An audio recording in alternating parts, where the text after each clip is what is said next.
Aries, kumusta po kayo guys? Okay, so Aries, maraming salamat po sa walang sawang pagsubaybay sa ating mga reading, and kung kayo ay bago pa lang sa ating channel, mag-subscribe na po kayo guys, and i-click mo na rin yung ating notification bell para lagi po kayo guys updated sa ating mga bagong upload. Tignan natin, Aries, ano po ang inyong gabay ngayong buwan ng December 2023, diba?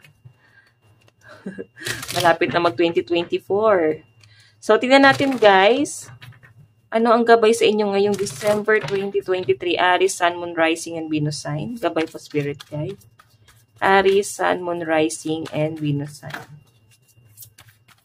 Aries.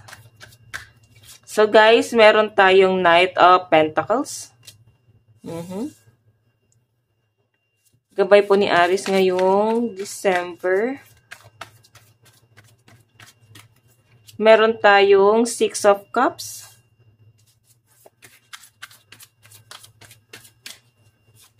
Meron tayong Ego. Nakikita ko rito, Aries, no? Parang pagdating to sa love life mo, nandun pa rin sa point na nakikipagpataasan pa rin ng pride. Wala pa rin gustong gumawa ng first move. Wala pa rin gustong lumapit. Parang nandun pa rin sa point na nagpapakiramdaman lang kayong dalawa, nagpapataasan kayo ng pride. Lalo na kung wala kayong label na tong taong to. So nakikita ko kasi guys, nag-iisip siya, yung person mo ngayon, no? Nag-iisip siya kung paano kanya i-approach dito. Actually, wala pa siyang plano eh. Ayan no. Wala pa siyang plano, para bang nandun na sa point na parang bahala na kung ano magiging resulta, bahala na kung ano mangyari, bahala na kung ano yung gagawin mo. Pero gusto kanyang kausapin. Natatakot lang siya guys na baka i-reject mo siya. Yan no? Na paano pag nag-reach out sa inyo, dalawa lang yung tumatakbo sa isip niya. Tatanggapin mo yung cup of love, or kakausapin mo siya, or pwedeng magalit ka sa kanya.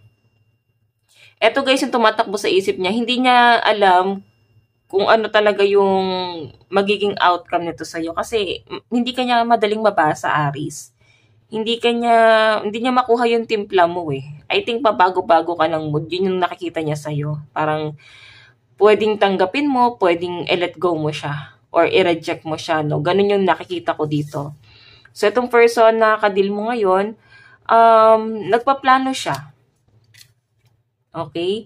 I think iniisang tabi niya yung mga gawain niya rito kasi nakapokus siya ngayon sa'yo. Okay? Dun nakatuon yung pansin niya ngayon, or yung buong ano niya ngayon. Yung buong pagkatao niya ngayon, no, sa connection yung dalawa. Wala siya nasisimulan ngayon kasi pwede hindi siya nakakapag-focus sa career niya dito, Aries. Okay? Pero once na makapag-isip itong taong to, guys, I think parang meron siya malaking i-offer sa'yo kasi meron siyang pentacles doon. So, tingnan natin, Aries, sino ba tong iniisip mo na to? Bakit ganito? Or pwedeng siya yung nag-iisip sa'yo ngayon. Kasi ikaw sa nakikita ko sa'yo, straightforward kang tao. Kumbaga, hindi ka mag-i-stay or hindi ka mai-stuck doon sa sitwasyon. Okay? Parang, kung yun na talaga yung sitwasyon yung dalawa, tatanggapin mo yun sa buhay mo. Kumbaga, parang tatanggapin mo na yun na talaga yung kinahinatnan nyo, guys. At tinanggap mo sa sarili mo na hindi na siya para sa'yo. Pero siya kasi, guys, tinitignan ka pa niya rito. I think, ilang buwan, ilang araw, ilang weeks ka nang iniisip na tong taong to, guys.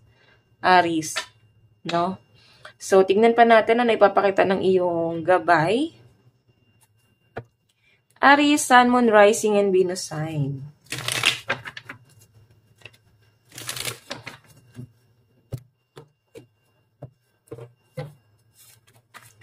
Ngayong December, ganap po kay Aries.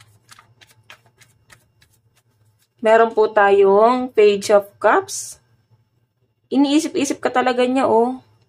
Alam mo, parang nasa isip na tong person na to. Hindi ko rin alam kung bakit love life yung pumapasok sa'yo. Kasi ikaw medyo lang yung energy mo, no? Kasi ibang tao yung nasasagap kong energy. So, I think ito yung person na kadil mo. Ikaw sobrang relax lang ng energy mo daw ngayong December. Kumbaga, puro pahinga at wala masyadong pressure na maaaring magaganap sa'yo.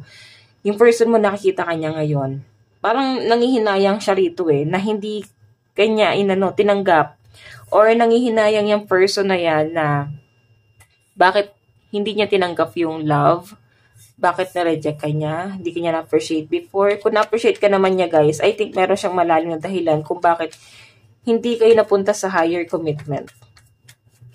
Okay, so tingnan natin, Aries. Oh, lumabas tong 5 of Wands. I think may paninimbang na mangyayari sa'yo dito. Sa pagitan nyo.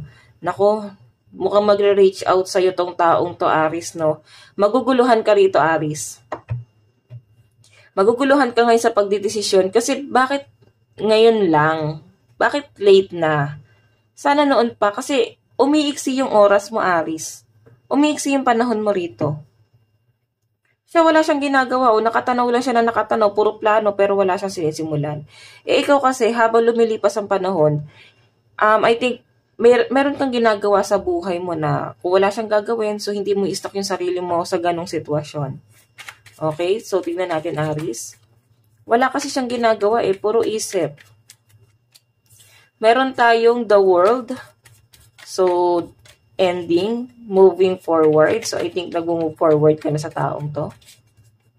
Meron tayong Queen of Swords and meron tayong the Wheel of Fortune. The Wheel. So,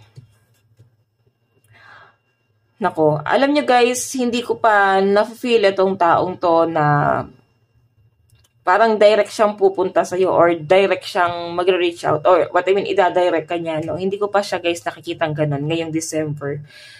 Mararamdaman mo yan, ipaparating niya yan sa ibang tao. Okay? Ipaparating niya sa ibang tao yung action niya. Yung message niya sa'yo, yung gusto niyang sabihin, or yung mga plano niya para magkaroon ka ng idea. Yun ang nasa-sense ko sa kanya rito, guys. Medyo torpe itong person na to, guys, no, Aries? Kaya ikaw, ayan, may paglayo. Kasi hindi mo sasayangin yung mga opportunity na dumarating sa'yo, guys. Para lang sa taong to. So, tignan pa natin. Ano ipapakita ng inyong energy?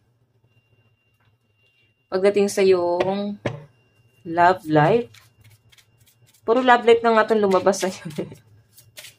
Kasi alam mo, Aries, pagdating ka sa pera mo, stable daw Nandito yung Wheel of Fortune, no? Stable yung pera mo.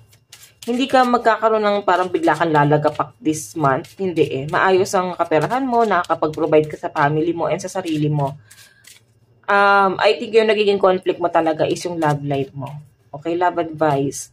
Meron tayong forgiving and learning. Naku, may hihingi ng tawad sa'yo, Aries. Akit nga muna natin to. Okay, so I think mararamdaman mo yan, Aries, na parang sunod ng sunod yung taong to sa'yo. Ayan, no. Gusto niya kasi humingi ng tawad, di niya alam kung paano. Tignan pa natin, guys. Meron tayong soulmate. I think soulmate mo siya. Oo. Someone na hindi mo naging karelasyon kasi getting to know each other Other. So, parang etong taong to, guys, wala kayong label. Okay, yung iba naman sa inyo, guys, maaaring manliligaw mo siya or nililigawan mo, pero hindi pa kayo, guys, nagkakaroon ng label na etong taong to. Tignan natin ang inyong advice. Meron tayong hidden, di ba? Madaming tinatago. Puro palaisipan ang buong December sa'yo ngayon. So, huwag mo nang stressin pa yung sarili mo dun sa mga palaisipan na yan. Medyo magiging curious ka, no? Ngayong December. Advice, meron tayong push through any insecurity. So, iba sa inyo, guys, I think meron kang gustong ipabago sa yung physical appearance, no? Pwede gustong magpa-rhinoplasty, magpa-botox, magpa-lipo, or meron kang gustong ipabago. Karamihan, guys, hindi ko naman, guys, nilalahat. O iba sa inyo, guys, pwede meron kang pagbabagong gagawin. Yung mga mild lang, papareband, papakulay, papalit ng passion, papalit ng sabon, or medyo nagiging conscious ka pagdating sa yung sarili, okay? So guys, ito lang naman ang inyong reading, Aries. Hanggang sa muli, God bless and love you all. Thank you.